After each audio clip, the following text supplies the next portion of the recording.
welcome to Cork Today's Wednesday feature. Well, Kent Station in Cork this year celebrates its centenary. On this evening's programme, we'll be talking about the Kent Station of the past and the present. We'll also be discussing the changes that have taken place over the years and speaking with some long-serving personnel. Kent Station opened in 1893. It was built by Samuel Hill for £60,000. At the time of the opening, the building represented the most modern in railway facilities. The two main platforms were lit by 40 hanging gas lamps. These lamps were replaced by electric lighting around 1910. This is just one of the many changes that have taken place over the years. A large bookstall was located near the local platforms and a smaller one near the mainline platform, platform 6. This small bookstall was closed by the 1950s and the main bookstall has been modernised. Local tickets and mainline tickets were sold from two different booking offices. The improvements that have been made over the years in this area are evident in the booking office and ticket windows of today. In the early days, separate waiting rooms and refreshment rooms were provided for the first and third class passengers. To find out more about the changes and improvements over the years, we spoke with Station Master Charlie Marr. But prior to the present development of the station as we know it today, as you can probably see remnants of the old Summerhill North station behind us here across the Glanmire Road, and to my right the old mainline station. That was the scene here prior to the development of the station as we know it today. You had a mainline station here in what is now part of our new car park and our old goods store, and you had the old Summerhill North station which served Youghal and places like that. OK, well that's the past. We're going to take a look now at the present station, OK? Well, Charles, compared to where we've just come from, this is the new part of the station, if you could call it new, being 100 years old. Tell us something about it. Well, as you say, this is the new part of the station. The station itself, as it is now, was opened in February 1893, having been built by a guy called Samuel Hill. I suppose precious little has changed in the station in the 100 years, except that the gas lamps have been replaced by modern electric lighting. The subway, which had two exits, on one of which we're standing on now, and also the surface obviously of the platforms have been changed with modern bright decor. This is secure where we're standing now. It is secure where we're standing for the moment. What was the reason for it being closed? Well, I suppose the volume of passengers really would be the main reason. Security would be another reason, of course. Yeah. Tell us about the volume of traffic over the years. Obviously it has changed an awful lot. Oh yes, especially in the passenger end of the railway, the volume of passengers have increased, especially since the early 1970s, when we introduced great train robberies, which I don't know whether you remember them or not, but we have maintained our level of passengers since then, and we continue to maintain them. The student traffic or the student body are a great boost with the regional colleges, universities scattered here down around the country. And as I say, the passenger traffic has increased enormously since the 1970s, and thankfully we have maintained the increase in the traffic. Our freight traffic has also increased. We go in mostly now for carrying bulk freight, and we're holding our own in that end also. Well, obviously, I mean, everybody will be aware that the technology has dramatically changed in that 100 years. Oh yes, just in front of us up here you can see the coloured light signalling, which is an aspect of the modern signalling system which we have in Earden Road, Erin. Prior to this you had what we call the old semaphore signalling that people would be familiar with as the little red arm on the top of a pole and it collapses when the train is coming. Yes, things certainly have improved technology-wise, also in our rolling stock. Obviously the old steam has been replaced by the new modern diesel electric locomotives, and which has improved the service greatly. OK, well, looking at those improvements, what does it mean for the passenger of 1993 as opposed to 1893? Well, as opposed to 1893 or there afterwards, we're just looking at an old timetable we had from 1929 this morning, and we were looking at the flagship of the day, which would have been the 0745 service from Cork to Dublin, and in those days, in 1929, it took 4.5 hours whereas in 1993 our 0735 service takes just 2.5 hours. So I suppose you could say there have been improvements. Many staff have come and gone at Kent Station over the years, but some of the staff at present are ranked amongst the longest serving personnel. Mick Devan is a senior inspector at Kent Station. Well, I joined the railway in September 1947. And how did you get to your present position? Well, when I came into the railway first, I came in as a junior porter. And my job at that particular time when I came in was cleaning the brasses of the handles on the coaches.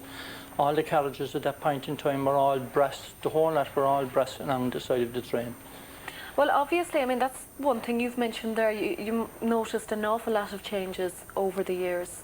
Oh, well, naturally enough, there's a pile of changes. When I came into the job in 47, for instance, in the station Concord outside, in the station yard, you had where instead of taxis, you had sidecars and ponies and sidecars transporting the people up and down to the city.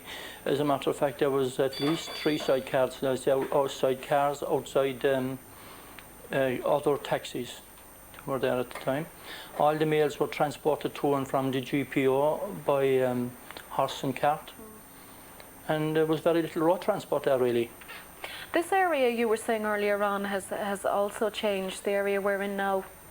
Oh yes, it has radically changed because of the modern technology. When I came into the job first, there was actually 113 levers that had to be physically operated, and of course, at that particular time, you had the Bandon Railway, West Cork Railway was also working in here. The All Railway was a very busy railway at that particular time.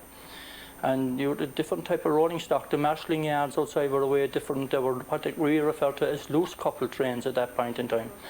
And there was 2 shunting engines in the goods yard at that time, with at least 3 sets of shunters operating there. Tell us about, over the years, various visitors and occasions of excitement that have happened at the station. Well, they were, just thinking back on it, like there was, I suppose, exciting times would be, we had special occasions where you had special trains. I remember one in particular when Archbishop Cushingham came into Cork. And he travelled from Cork to Dublin. At that time, there were 2 trains. They were worked by the big, the Talta and the Macha, I think. There was the Maeve, the Talta and the Macha, and worked by one of those 2 locomotives. That was a very exciting occasion. And I remember the Archbishop addressing the gathering at the top of number 6 platform, and Bishop Colin was there at the time, and referring to the fact that Bishop Colin was actually bishop before he was born at that time. Well, do you think with the changes that, I mean, there are changes that are bound to have happened, they couldn't have not happened. Do you think a certain amount of tradition was lost with those changes? Well, tradition is definitely going out very rapidly now, because there was a great railway tradition there. Wouldn't be there now as much, because you had people walking in, there was generations of people walking, family, one father replacing, son replacing father, and all that down the line. And there was a great tradition and a great pride there. Now, I'm not saying that the people working in the job at the moment haven't the pride in their job, because they definitely have. It's a different job and a different time, really. Another member of staff who has noticed the changes both in personnel and in the station itself over the years is senior driver John Collins. I joined the railway in October 1944, the beat season of 1944, as an engine cleaner. Then I was in the rail, I was there for 3 months. I was put off for about a fortnight, and I was brought back in 1945. I was appointed for a cleaner in 1945, and in 1946 I was appointed fireman, the 11th of November 1946. Well, your family has an extraordinary history in railway, hasn't it? It has. My grandfather, my great-grandfather, my father and his 6 sons were all in the railway at the one time. Well, when you started, it was a great tradition, wasn't it? It was something that a family did as opposed to a person, an individual. Oh yes, it was father and sons at all times. That came until after the war years, and after the war years then they brought in a lot of other men, you know, men out of the army and that kind of thing, you know. Well, obviously you would have noticed the changes over the years. What ones stick out in your mind most? Well, the biggest change was from the steam engines. The steam engines were, when I joined the job, it was as a steam engine cleaner I came in, and at that time, in this particular shed here, there were 500 men working. Then when the diesels came, it reduced that by nearly half. So therefore, that was the big change. There was an awful lot more work as well with the steam engines, wasn't there? Oh, an amount of work with the steam engines. Starting off, you see, you had the man, the steam riser, you had the fitter, the boiler makers, the coppersmiths, you had the coalmen on the bank, you had the oilers, you had carpenters as well, and you had the firemen and the drivers also. So it was a great source of employment Oh, it was, for yes. the area. I mean, when I came into the job, there was about 40 cleaners in the job, and there was about 72 firemen and 72 drivers. When the diesels came, it cut the firemen out, and the cleaners, they weren't required anymore. Well, people are always wary of anything new or of any sort of change. Were they a little bit wary at that time of change as well? Oh, they were, of course. They were kind of worried because it was a big changeover from the steam to the diesel. It was a different job altogether, you know. And the drivers at that particular time, they had a fireman with them all the time, but as you know, these are only a one-man job. So it was kind of tough on the driver to be taking over. And they were nearly all middle-aged men at that particular time when they took over, you know. They were old men as well. So it was kind of tough.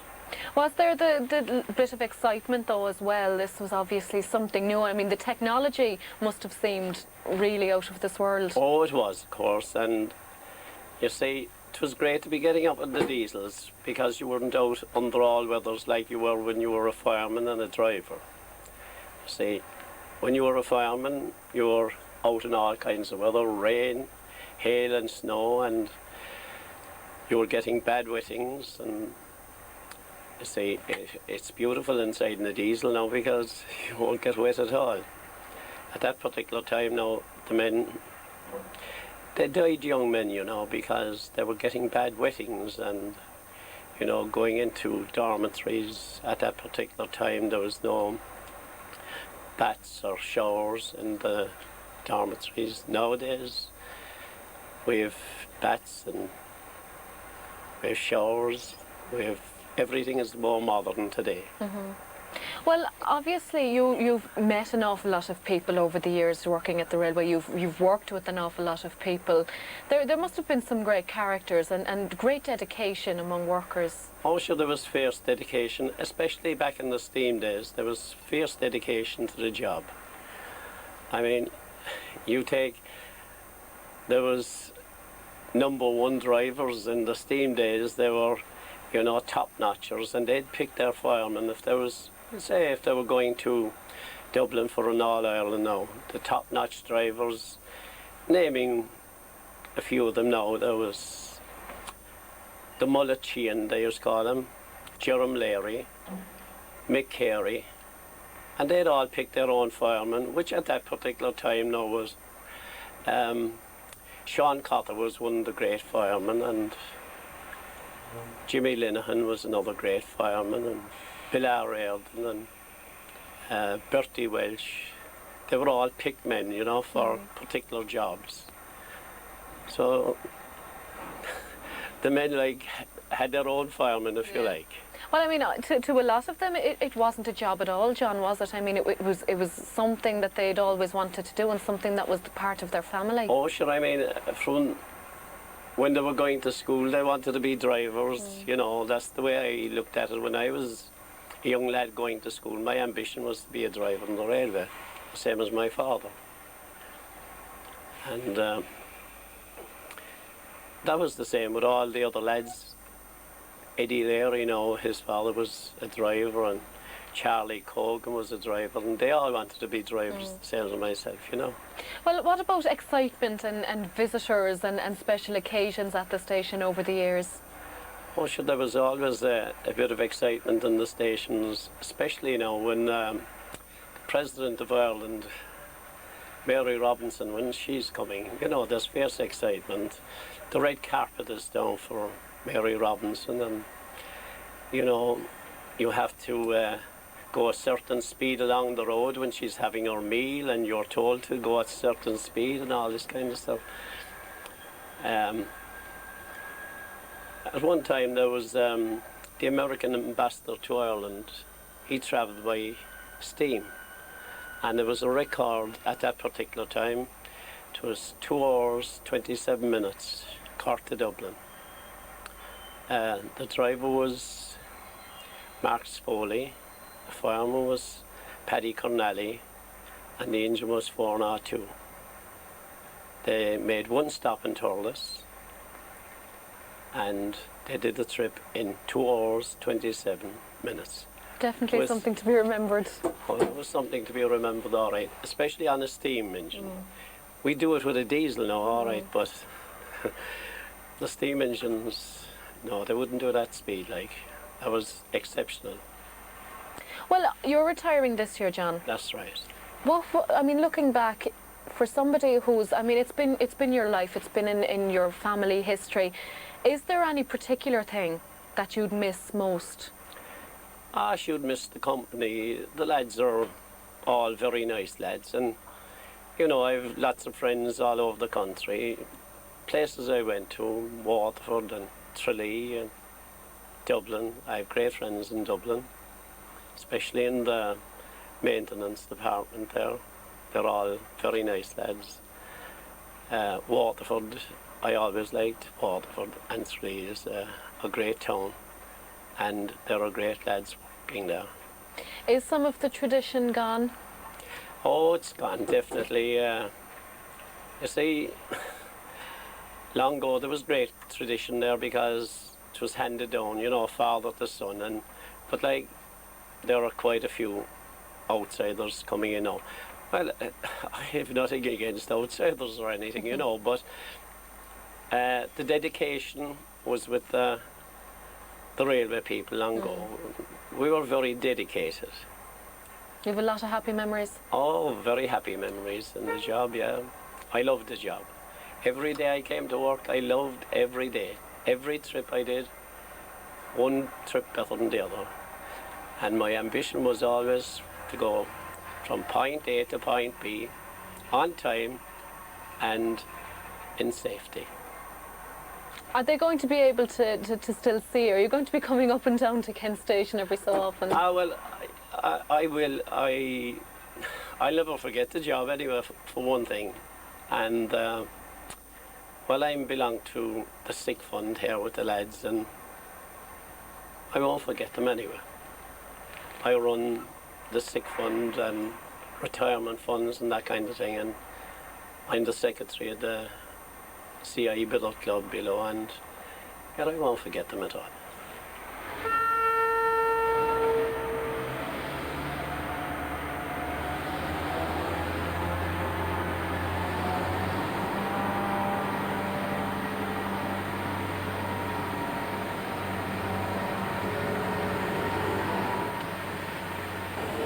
We do hope you enjoyed our look at Kent Station. Unfortunately, that's where we leave you for this evening. Join us again at the same time tomorrow evening for our 1993 Cork Rose special, in which we give you the opportunity to meet the girls entered for this year's Cork Rose, one of whom will go forward to represent Cork in the 1993 Rose of Tralee competition. Until tomorrow evening, bye-bye.